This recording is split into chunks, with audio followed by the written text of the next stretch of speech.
예, 안녕하세요. 예, 방금 소개받은 유엔젤 네트워크 기술 개발 본부 본부장을 담당하고 있는 지훈이라고 합니다. 제가 발표할 주제는 MEC 환경에서의 그런 3GPP에서 정의한 공통 프레임워크인 카프피 기반의 서비스 개방 기술에 대해서 발표를 진행하도록 하겠습니다. 예, 목차는 제가 업체이다 보니 회사 소개를 간단하게 진행을 하고요. 그 이후에 본격적으로 동향, 그리고 서비스 개방이란 무엇인지, 그리고 3GPP에서 정의하고 있는 공통 프레임워크인 카피프, 그리고 카피프의 활용 방안, 그리고 마지막으로 시사점과 총평으로 마무리하도록 하겠습니다. 예, 먼저 유엔젤은 코스피 상장 회사로 1999년도 창립 이래 유무선 통신 사업자 향해 그런 솔루션과 서비스를 공급하는 그런 전문 개발 업체입니다. 현재는 크게 4개 분야에서 사업을 진행을 하고 있고요. 통신 사업자 향 네트워크 사업, 그리고 AI 융합 서비스 사업, 그리고 특정 산업군에 최적화된 IoT와 데이터 사업, 그리고 마지막으로 ICT가 접목된 스마트 러닝 사업을 진행을 하고 있습니다. 다음은 동향에 대해서 말씀을 드리도록 하겠습니다. 지금 현재 우리나라는 2019년 4월 최초로 5G를 상용한 이래로 올해로 이제 2주년을 맞이를 하였고, 오늘자 기자를 보니까 올해 말까지 대략 5G 가입자가 2천만이 넘을 거라는 그런 예측을 하고 있습니다. 그리고 전 세계적으로 봤을 때는 5년 뒤인 2026년 전 세계적으로 60% 가량의 사용자가 5G를 사용할 것으로 전망을 하고 있고, 이 추세는 LTE 대비해서 2배나 빠른 속도로 가입자가 증가를 하고 있습니다. 이러한 확산세임에도 불구하고 현재 5G 품질 그리고 혁신 서비스의 부재로 인해서 실생활에서 사용자가 5G의 효용성에 대한 체감을 얻지 못하고 있는 그런 상황입니다. 이런 상황을 해결하고자 통신 사업자들은 5G 품질을 높이는 데 주력을 하고 있고, MEC 분야에서는 다음 슬라이드에서 보여드리는 것 같이 크게 3가지 분야에서 돌파구를 찾고자 노력을 하고 있습니다. 첫 번째는 5G MEC로 5G MEC를 자가 구축하거나 아니면 아마존 그리고 마이크로소프트와 같은 퍼블릭 클라우드와의 협력을 통해서 MEC 인프라를 구축하고 그 이외에 응용 서비스를 올려서 새로운 이익을 창출하고자 노력을 하고 있고요. 두 번째는 이러한 구축된 MEC 인프라를 사업자 간 상호 페더레이션 연합을 통해 가지고 MEC 에코 환경을 구축하고자 하는 노력을 하고 있습니다.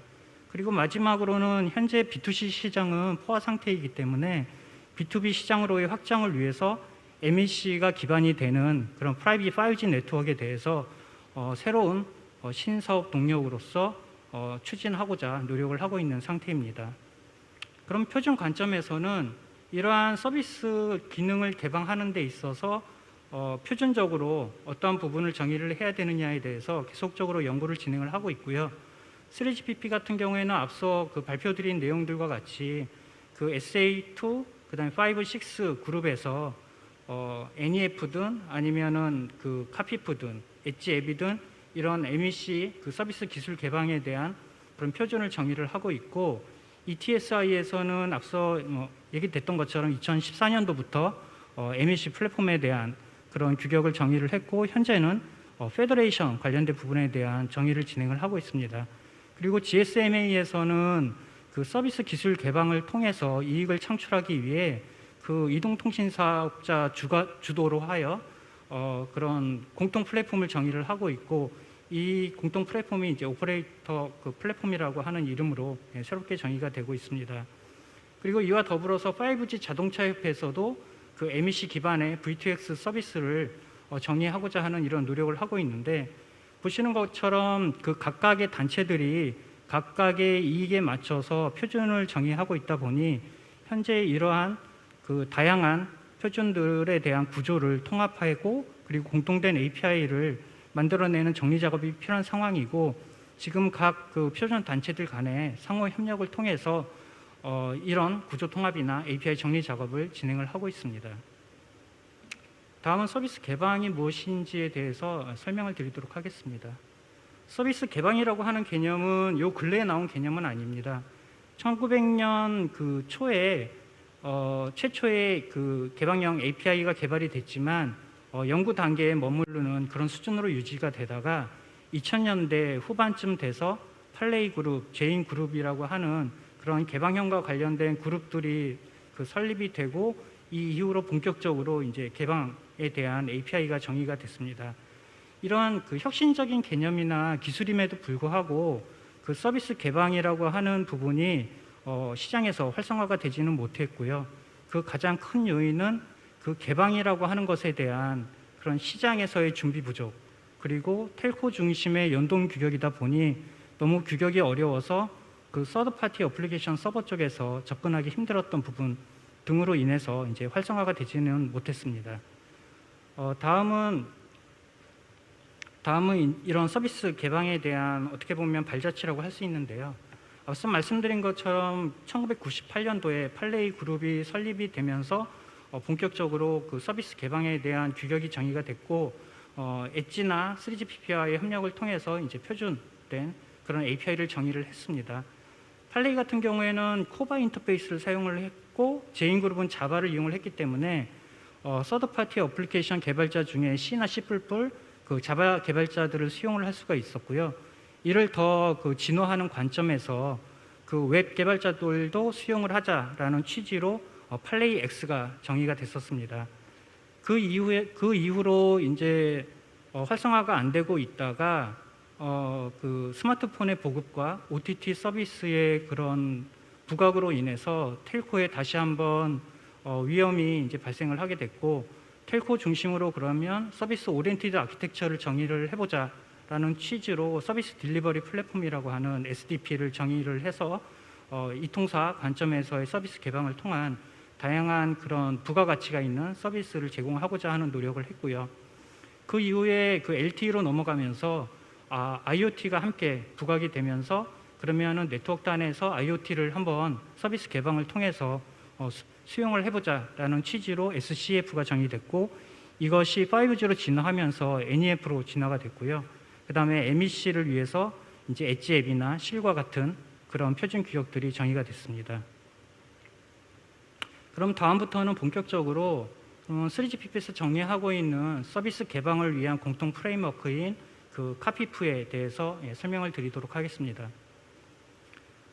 카피프가 등장하게 된 배경은 5G 네트워크가 이제 활성화되면서 네트워크의 기능을 개방해서 서드파티 어플리케이션 프로바이더들을 수용을 하고, 그로 인해서 좀 더 그 서비스에 대한 활성화를 하고자 하는 필요성이 있었고, 그 필요성을 그 해결하기 위해서는 공통된 프레임워크와 공통된 API가 필요했기 때문에 이것을 한번 정의를 해보자라는 취지로 3GPP SA6에서 카피프라고 하는 공통 프레임워크를 정의를 하게 되었습니다.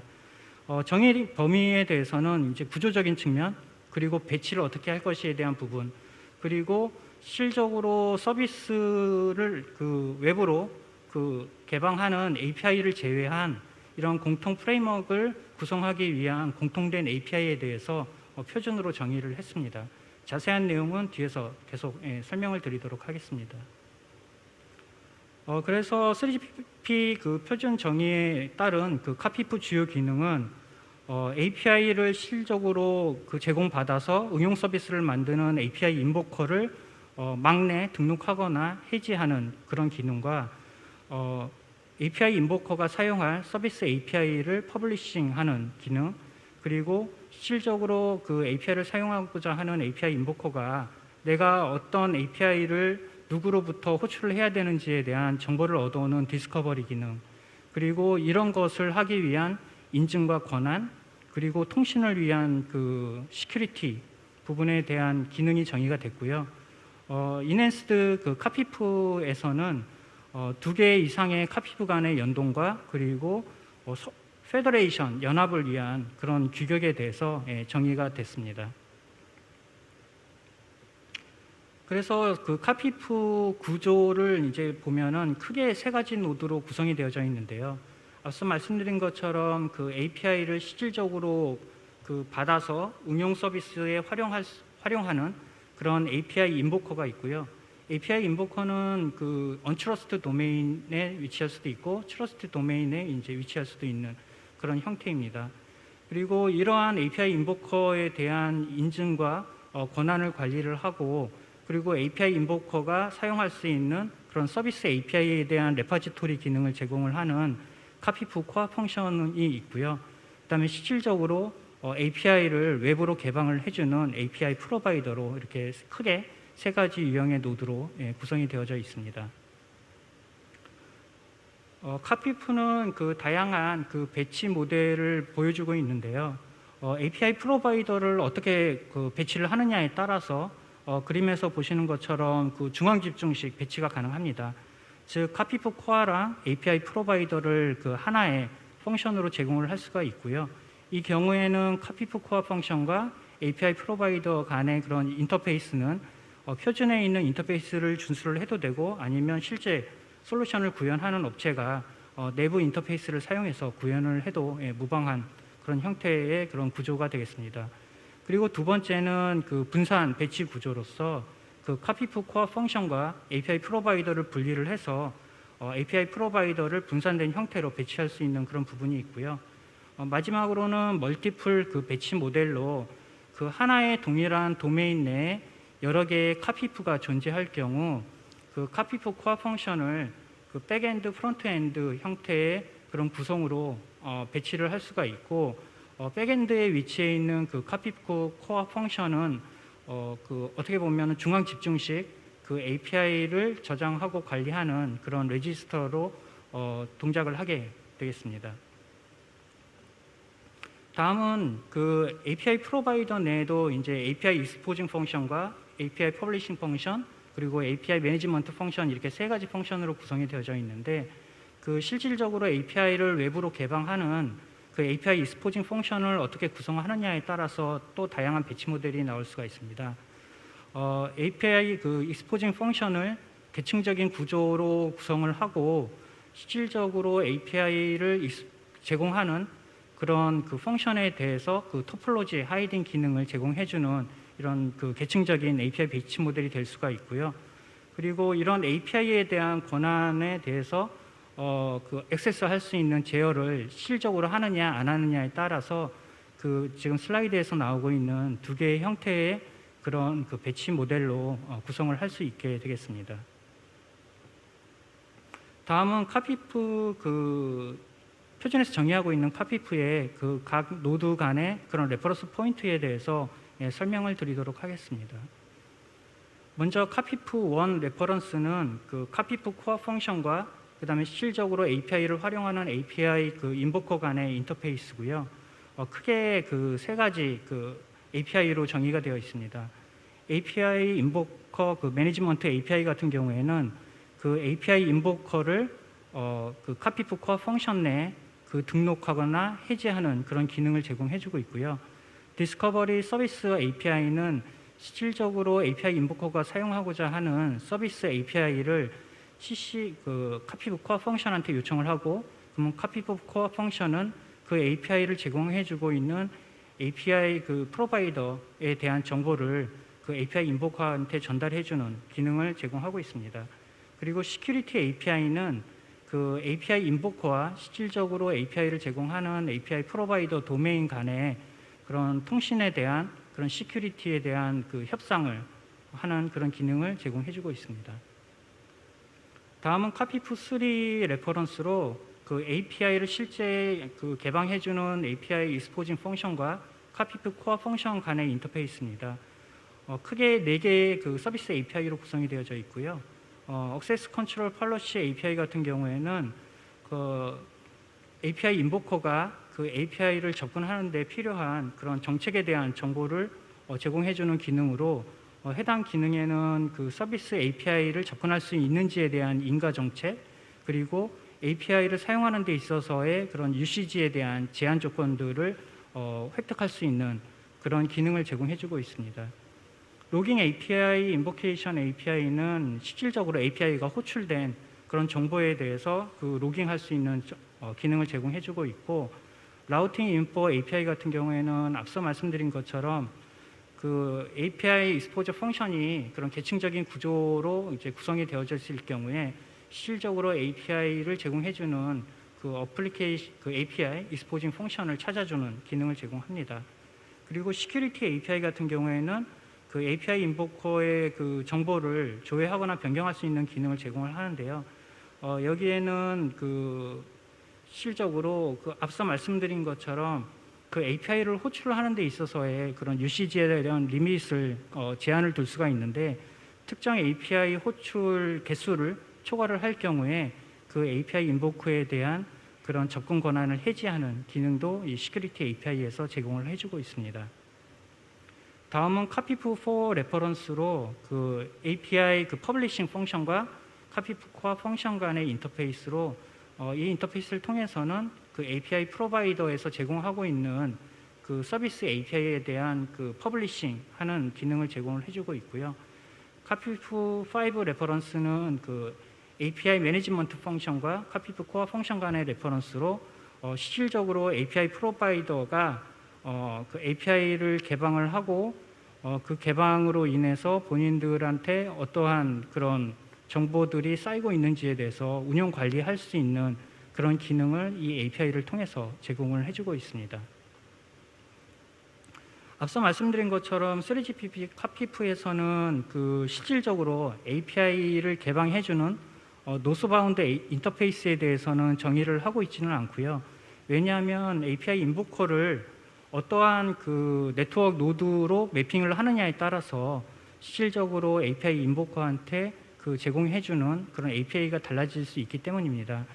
예를 들어서 5G 코어 네트워크 내에 있는 NEF가 API 프로바이더로 동작할 경우에는 화면에서 보시는 것과 같이 다양한 그런 5G 네트워크에 그 관리되고 발생되고 있는 그런 캐패빌리티 정보를 외부로 익스포저해서 응용 서비스에서 활용할 수 있는 그런 정보를 제공해 줄 수가 있고요.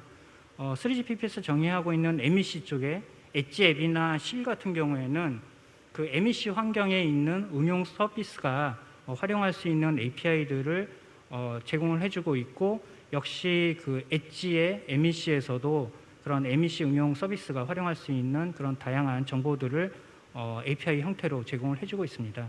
하지만 그림에서 리스트업된 걸 보시는 것과 같이 MEC 쪽에서는 아직까지도 다양한 그런 그 노스바운드 인터페이스인 그 API가 지금 현재 정의되어 있지는 않고요. 주로 그 UE에 대한 그 위치 정보나 아니면 그 데이터에 대한 QoS 제어에 관련된 정보, 그리고 UE에 대한 그런 아이덴티파이 정보를 위주로 해서 제공이 되고 있습니다. 그래서 MEC에서의 응용 서비스를 서비스 개방을 통해서 활성화시키기 위해서는 지금 제공해주고 있는 API 외에도 더 다양한 API를 발굴을 하고 이 API들을 실제 응용 서비스에 활용할 수 있게끔 하는 작업이 추가적으로 진행되어야 된다고 생각하고 있습니다. 다음은 카피프를 그 활용할 수 있는 범위에 대해서 표준 규격 내에서 어떻게 정의하고 있는지 설명을 드리도록 하겠습니다.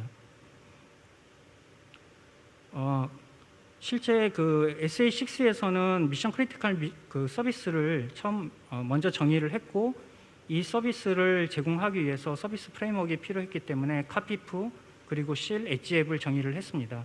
그리고 이렇게 정의된 프레임워크를 실질적으로 버티컬 산업에서의 그런 이네이블러로서 채용할 수 있는 형태의 그런 표준을 만드는 활동을 지금 현재 진행을 하고 있고요.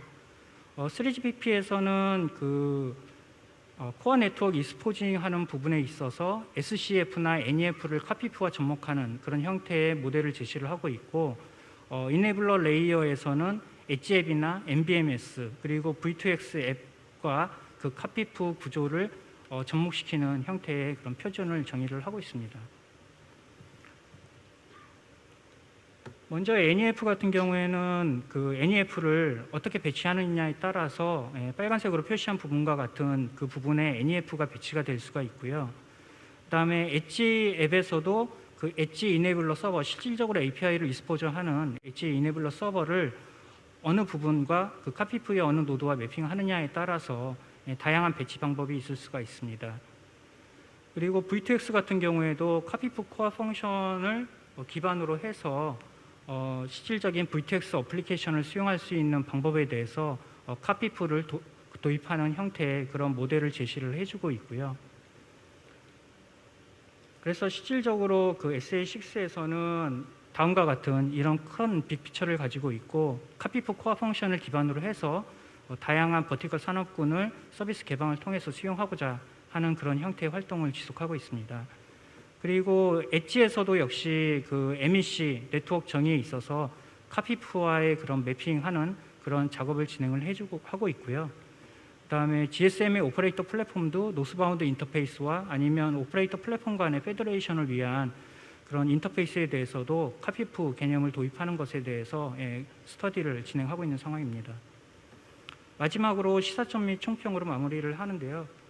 시사점이라고 할 수 있는 거는 이런 5G 그 MEC 운용 서비스 활성화를 하기 위해서는 공통된 프레임워크 하에 공통 API가 필요하게 되고, 이러한 부분은 3GPP에서 정의하고 있는 카피풀을 활용함으로써 실현할 수 있다라는 부분이 시사점이고요.